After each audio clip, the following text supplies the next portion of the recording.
Hello friends, welcome back to Sushil Mishra business class. आज जो हम चलने जा रहे हैं वो लास्ट टॉपिक है इस चैप्टर का। उस चैप्टर का टॉपिक जो लास्ट है वो है भैया ट्रेड। बिल्कुल हाँ जी, इंटरनेशनल ट्रेड, फॉरेन ट्रेड। बिल्कुल हाँ जी, हमने फर्स्ट चैप्टर से ही पढ़कर स्टार्ट किया था कि जब ब्रिटिशर्स आए उस समय हमारा ट्रेड कैसा था। उसके बाद में जब हम आज़ाद हुए उस समय हमारा ट्रेड कैसा है था, ये अब हम टॉपिक में पढ़ रहे हैं। ये जो टॉपिक है ये दोबारा बता देता हूं, 1950 से 1990 तक के बीच का टॉपिक है कि हमारा इंटरनेशनल ट्रेड, फॉरेन ट्रेड कैसा था। उसमें हम इंपोर्ट कितना कर रहे थे, एक्सपोर्ट कितना कर रहे थे, ये सारी चीजें इस टॉपिक में कंप्लीट करेंगे। तो चलिए स्टार्ट करते हैं। एक ट्रेड, ट्रेड में सबसे पहला आता है international trade. What is the mean of international trade? बिल्कुल हाँ जी, 11th क्लास के बिजनेस में हम पढ़कर भी आए हैं।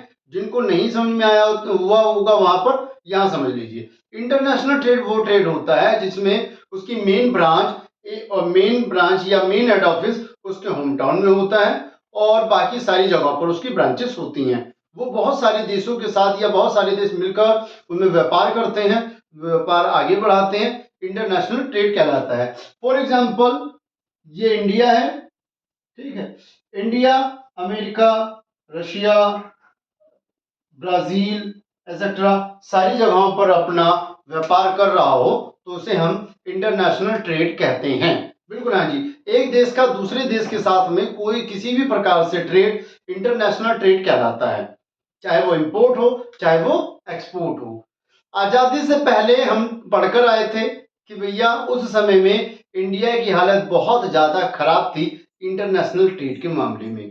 क्यों? क्योंकि जो ब्रिटिशर्स आए थे, ब्रिटिशर्स ने अपना कब्जा जमा रखा था और उन्होंने इंडिया का फॉरेन ट्रेड अपने हाथों में ले लिया था।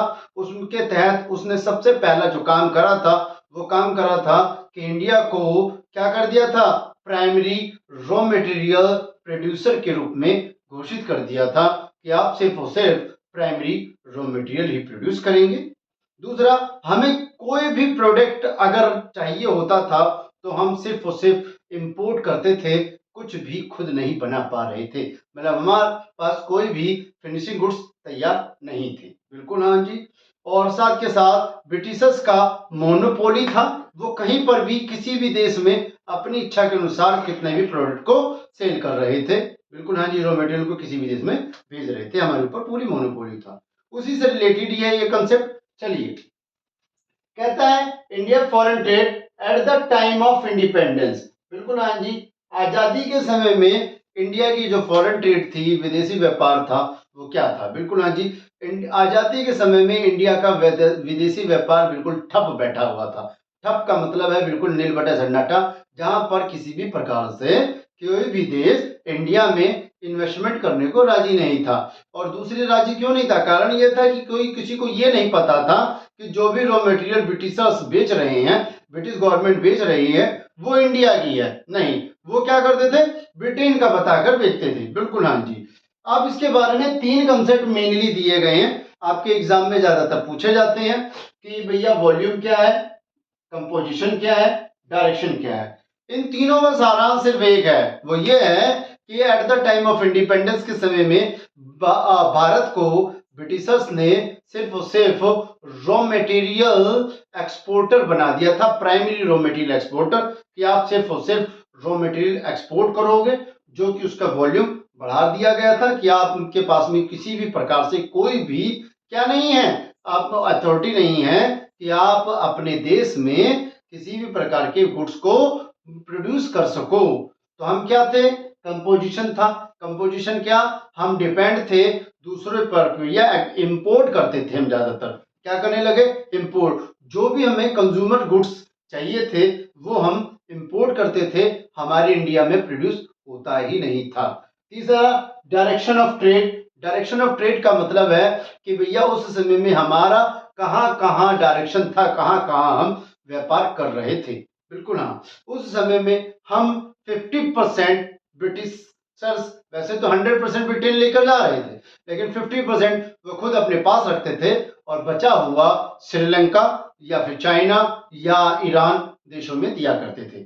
मतलब हम कह सकते हैं उस समय में हमारी जो इंपोर्ट पर या एक्सपोर्ट पर पूरी तरह से रोकथाम लगा रखी थी या पूरी तरह से पावर कर रखी थी, वो ब्रिटिशर्स ने कर रखी थी, जिसके कारण हमारा फॉरेन ट्रेड पॉलिसी नील था, सन्नाटे में पसरा हुआ था, ऐसे जैसे कुछ नजर नहीं आ रहा हो अंधेरे में। सेम वही चीज था कि कहीं से भी कोई भी एक आशा की किरण नजर नहीं आई। फिर हम जब आजाद हुए, आजादी के बाद में हमने कुछ अपने आगे बढ़ना शुरू करा। बिल्कुल हाँ जी, वो यहाँ पर है। हमने 5 ईयर प्लान बनाए।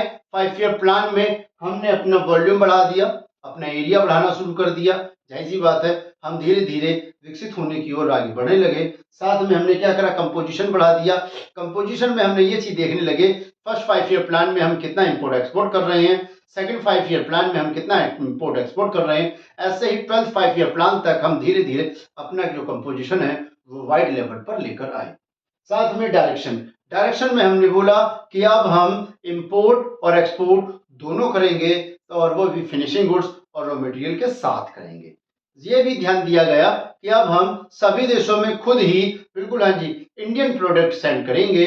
जो ब्रिटिशर्स अपना नाम बता के कर रहे थे, वो हम खुद अपना नाम बताकर करेंगे। अब थोड़ा आगे कहता है trade strategy of import substitution.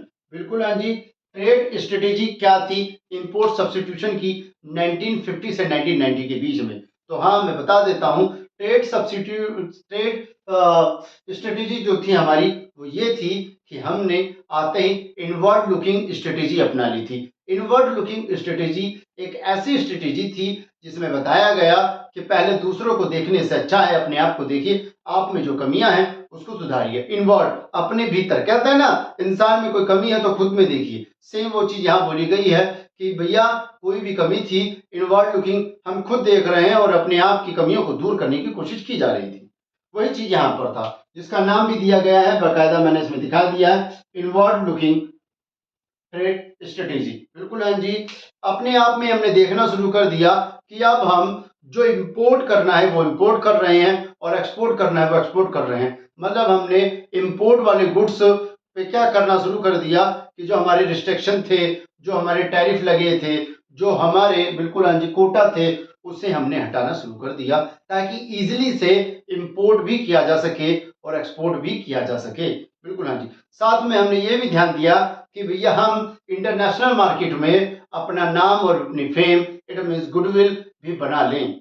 ये इसकी पहल थी। साथ में ये भी चीज ध्यान दी जाने लगी कि हमारे डोमेस्टिक जो वर्क थे या डोमेस्टिक जो कंपनियां थी, डोमेस्टिक एंटरप्रेन्योर थे, उनको भी हमने मोटिवेट किया कि इंटरनेशनल मार्केट में जाकर दूसरे देशों के साथ में व्यापार कर सकें। यही चीज इसमें इनवर्ड लुकिंग स्ट्रेटेजी में थी, जिसमें हम अपने बिजनेस को, अपने एंटरप्रेन्योर को, अपनी इंडस्ट्री को और डेवलप करना चाहते थे ताकि हम क्या कर सकें, one country to another country में भी अपनी गुडविल, अपना नाम बना सकें।